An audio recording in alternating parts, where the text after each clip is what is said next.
everyone, welcome back to my kitchen.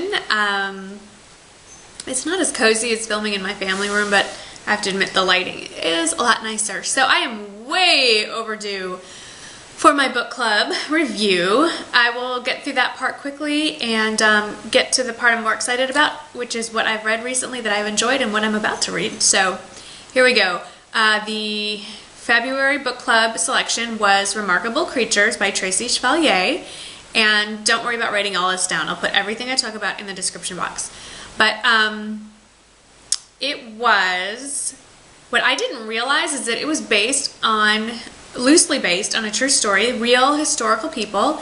It takes place in the 1800s in England, on the coast. Can't remember what part. Obviously, there's a lot of coast. The southern, not near, kind of near Bath, but a small town, so not exactly in a large town.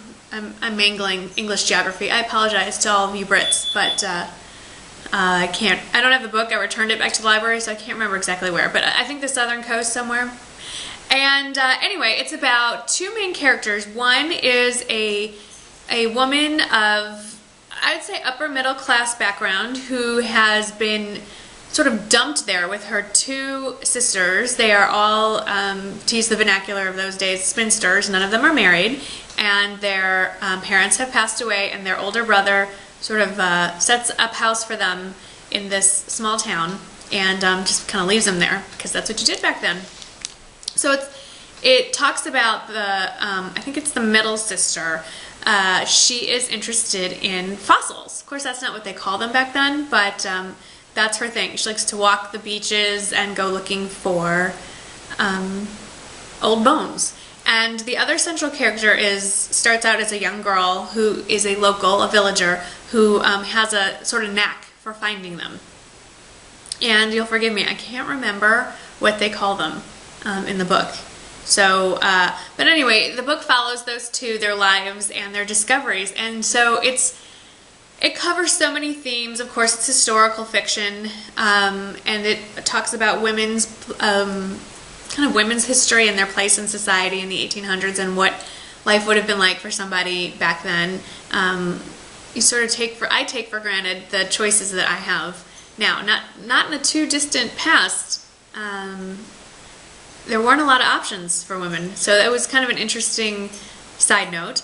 It also explores sort of the conflict between religion and science, and not just on a societal level, but an internal level, because the main characters are religious. They've been brought up in the Church of England, and at that time there was not an explanation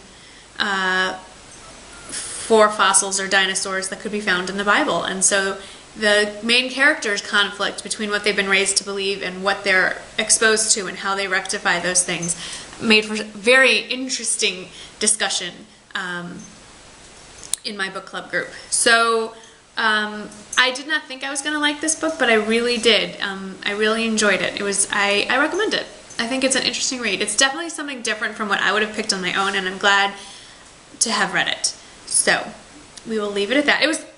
The best part was actually it's always the discussions, right? The best part was the discussion because we're all women in this group, so we're all married and we all have children, so we have that in common.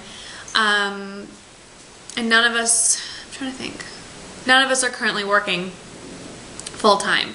So we had that common perspective.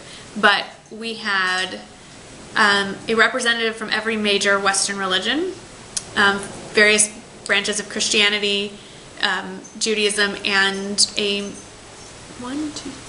Muslim. So it was interesting to hear about the religious perspectives as well. And so made for a lively discussion. Next month's, which is now this month's selection, is Sarah's Key, and it is by, I'm just looking it up on by Tatiana de Rosnay. And so much for uplifting books. We were trying to get away from sad and depressing. I know this is set during the Holocaust, so can't get much more depressing than that. I don't actually have too many details past that, so if anyone has read it, don't tell me what happens, but I'm going to be prepared to be depressed. So, and I think we're meeting on my birthday, which is even more depressing. We haven't nailed that down. As to what I have read that I've really enjoyed, I've tweeted about this. I put it up on Facebook as well. For those of you that don't want to wait in between videos, please subscribe to my Twitter or Facebook, but really Twitter. I tweet about stuff all the time. And I actually saw this as a review in People magazine and got it through my library. I had to wait about a month, but it's called A Discovery of Witches. There it is. Discovery of Witches. It's a novel by Deborah Harkness. It's a nice, meaty book. It's only available in hardcover. It just came out. And this has been one of the best books I've read in a really long time. If you liked Outlander, if you like the paranormal, if you like historical fiction, if you like mystery, it's a little bit of everything. It's equal parts history and magic, romance and suspense. It's a novel of epic scope, traveling from the cobbled streets of Oxford to the chateaus and mountains of France to a small town in upstate New York. It also takes us into a rich 1500-year history that spans Clovis and the Crusades, the Knights Templar, and the American Revolution. The main character, there are two main characters. One of them is a professor, a visiting professor from Harvard who is visiting Oxford, and her name is Diana, and she is doing some research for a paper. And she is a witch, and she finds buried deep in the Oxford Library a book that has been missing for centuries, and it's a book about, well, we're not sure what it's about. It's an alchemical text. It's about alchemy, and once she finds this book, all these other creatures come out of the woodwork: vampires and demons and crazy humans and yoga people that do yoga. It's crazy. It's the cast of characters is hysterical. It's very well written. The characters are very well developed. It is equal parts Da Vinci Code and I don't know. It's all over the place. It's not. I mean, it's well crafted, but it covers a wide scope. So it really kept me entertained. And what I liked about it the most was that every time I thought I knew where the story was going, it went somewhere else. Not at all predictable. So some little parts, but the wider range, how it ended up, not so much. And I'm happy to note it is the beginning of a series. So there is another book in the works, and I don't know when it's coming. There's no preview of it. So if you want, and it took me a while to get through this one. It's 579 pages. So if you want a real good read, pick this one up. Loved it. Also, I'm in the middle of the latest J.D. Robb, Treachery and Death. I picked it up last night, and it's very different from her other books as far as the murder starts right at the beginning and is solved kind of right at the beginning. It's more of a, not a caper, but it is almost like a caper novel, this one. So a little different. Kind of excited to see her switch it up a little bit. So can't review it, but as always, love the J.D. Robb books. And then I went to the library yesterday and picked up a couple more that I just wanted to touch on. I know y'all have been asking about more paranormal. If you have not read the Kim Harrison books, I apologize for the glare, but these are library books. This is the latest in the Hollows novels. It's called Pale Demon. The main character's name is Rachel Morgan. She's a witch. There are fairies and pixies and vampires and werewolves and all those fun characters in there. And it's a fun series. And it's I'm just looking through to see, there are 1, 2, 3, 4, 5, 6, 7, there are 8 books in this series. So if you like, and it's set, in modern, you don't know, it's set in modern times, and basically it's a witch, an elf, no, it's a witch, an vampire, and a pixie are teamed up and they do paranormal investigations. They're kind of like a private detective agency from hell. So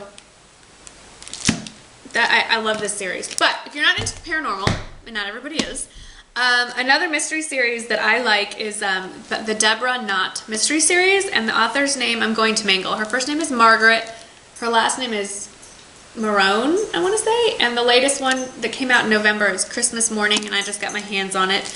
And it's set in rural North Carolina. So if you like small town southern mysteries, this is a good one. And this is the latest in a series of 1, 2, 3, 4, 5, 6, 7, 8, 9, 10, 11, 12, 13, 14, 15, 16. 16, this is the 16th book.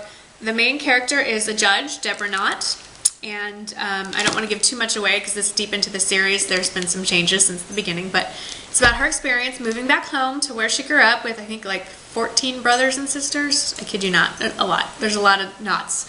And her very interesting father was a moonshine bootlegger runner, and it's fun. Again, great character development, great plot, and very much enjoy it.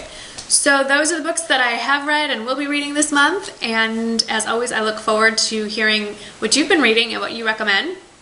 I do read all the comments, I do try to answer all the comments, and of course I try to get some good book recommendations. I'm always looking for a new book. So, happy reading everyone. I will see you all in the next book review. Thanks for watching. Bye-bye.